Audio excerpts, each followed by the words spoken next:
Want a waist slimming move that's not crunches? Well, let's do one together. I'm Katarina. Thanks for coming to my channel. Um, just today, I am in day 5 of my 28-day healthy waist slimming challenge. Again, like I talk about in day 1, just in case you're coming here, these are things that I'm putting together and trying for myself. I've been somebody that like reads and learns about health related stuff for a long time. And some things have gotten applied along the way and some things have not. And I'm bringing together some different things that, based on reading, I know can help with slimming the waist. There's so much that goes into it. So this is going to be just like little droplets, really in the whole bucket. And everything affects, well, I guess not everything, but a lot of things about our health are related to each other. But anyway, let's get into this move. And in a word, they are twists. The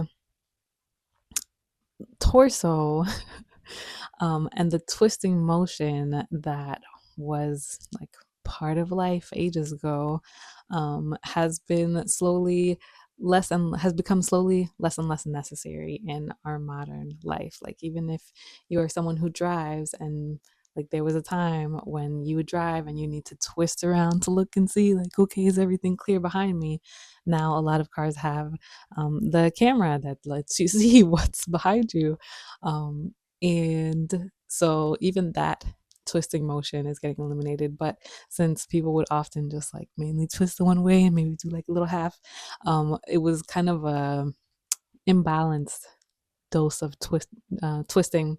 So I'm here on the floor today because we're gonna start with a floor twist first, and then talk a bit about bringing this into everyday life.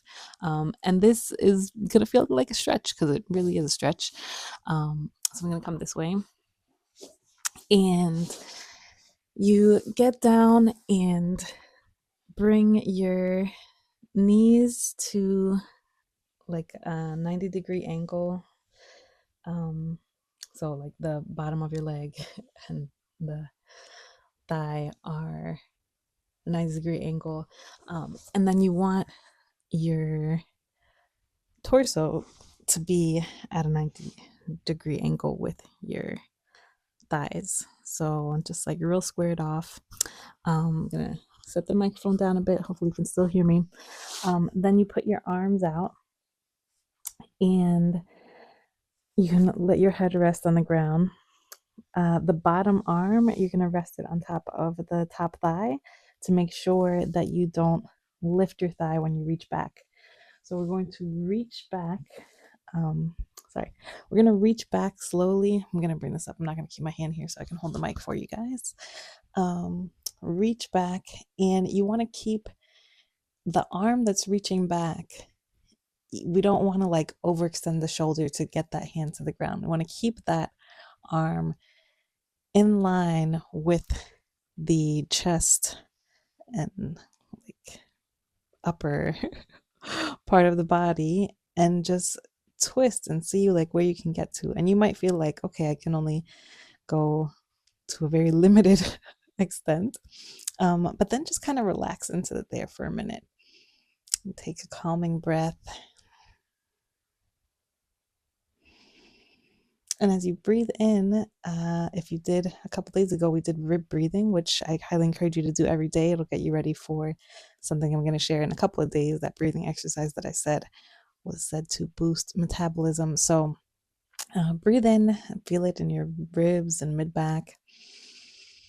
And then as you breathe out, kind of let your upper body, not just your arm, but your whole like shoulder carriage, relax a little bit toward the floor. It might just be a millimeter or two, and that's fine, but that's more than where you were at. And then in, let everything expand down there at the ribs, and out and relax a bit more toward the floor. And as you go, again, this is a stretch that I need for myself, but as you like continue to turn, you can like turn your head with it too, and you're just like getting that twisting motion really ringing out. And we want to make sure that our legs stay flat on the floor. So again, your upper arm should be here on your thigh. because we're isolating the movement, like we're keeping the hips still in place while we do the twisting in the spine.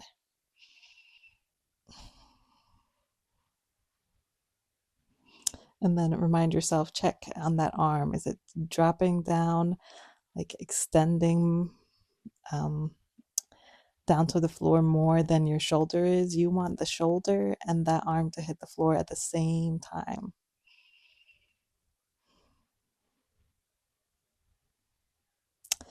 Now, why does this matter when it comes to slimming the waist? When, if you can't bring your shoulder all the way to the ground, much like I can't currently, that means there's some like sticky spots, there's stiffness in this motion. Because if everything was like fluid and not stiff, like supple, that's the word I was looking for. If everything was fluid and supple, then it would be easy to do this and even like get your ear onto the ground, like twist it, have your shoulder on the floor, twist your neck, get your ear on the ground. Like this would be an easy movement if everything was supple and like completely good.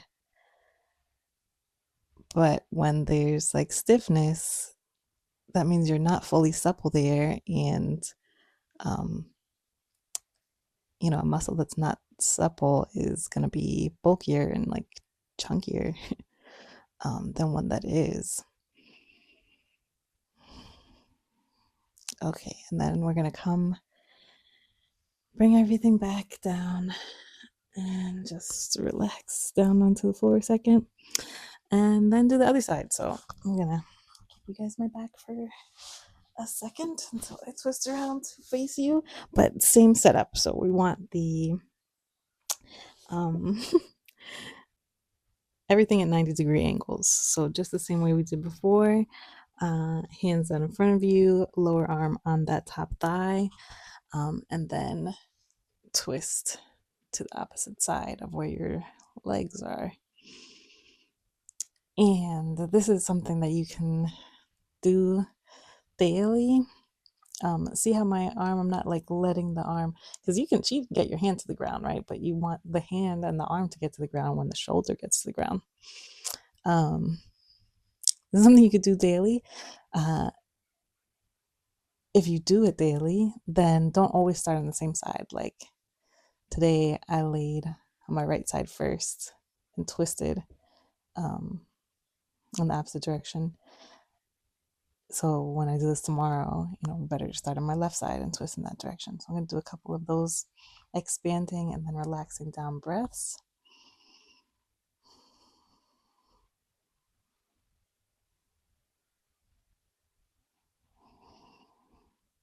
And then really everything expand in the lower rib cage. And then come down as you exhale. Not by forcing it down. And I may not have made that clear the first time, but you're not forcing it down. You're like letting your shoulder relax toward the ground.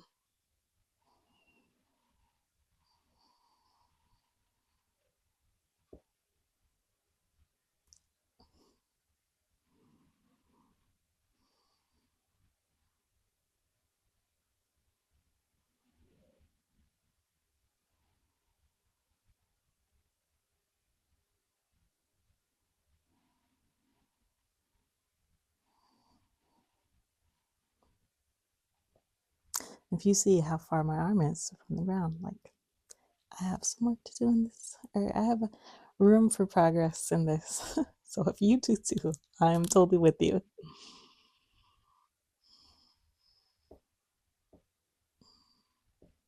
And I don't know if you guys can hear my back popping, but my body's like, yes, this is amazing.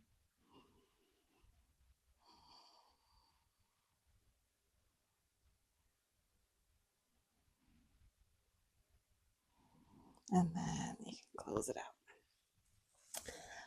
And when you do it for yourself, please feel free to use a timer and make sure you get even time on both sides. I know I did not actually use an official timer to get even time on both sides. Um, the part of the reason my back was popping just then is because I don't actually do this one every day. What I'm doing every day is a um, seated or standing twist because it's easier to get that in. So I wanted to show you guys that as well. So you can be seated on the floor, like whatever sitting position is comfortable for you.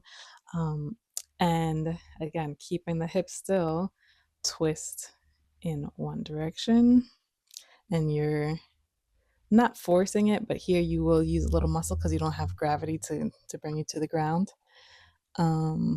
So we don't want to go to pain ever, but just uh, twisting as much as can in one direction.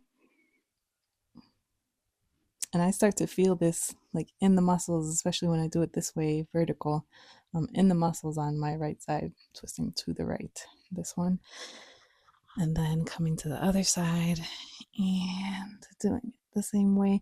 If you can go really, really far in one direction and hardly at all in the other one, try to kind of keep it even. Like whichever one is more limited, try to, and the one that's looser, like only go to that extent to kind of encourage your body to even things out.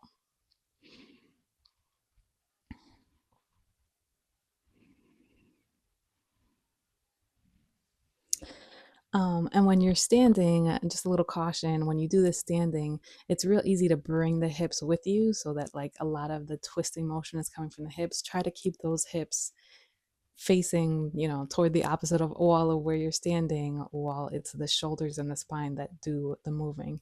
And then like a faster version of this, which this one I usually do standing, but I'm going to stay down just so I don't have to move the camera and do a bunch of stuff, but is to tap the wall behind you. Let me come up a little bit. Tap the wall behind you. So twist and tap the wall, twist and tap the wall. For me, this is better when standing. And when I'm doing that twist and tap, yes, there is some motion coming from the hips as well. But so when you do it faster like that, to like tap, tap, there's going to be some motion that comes from the hips. But when you're doing it slow, like a stretch and like breathing into it, really try to keep those hips steady in one direction.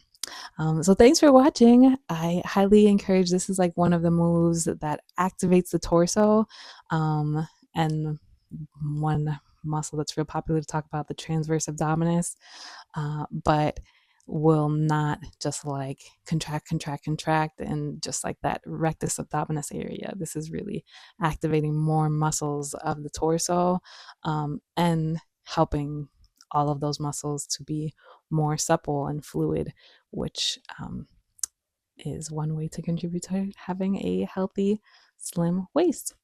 So thanks for watching. I hope you come back for day 6 and have a great one. Bye.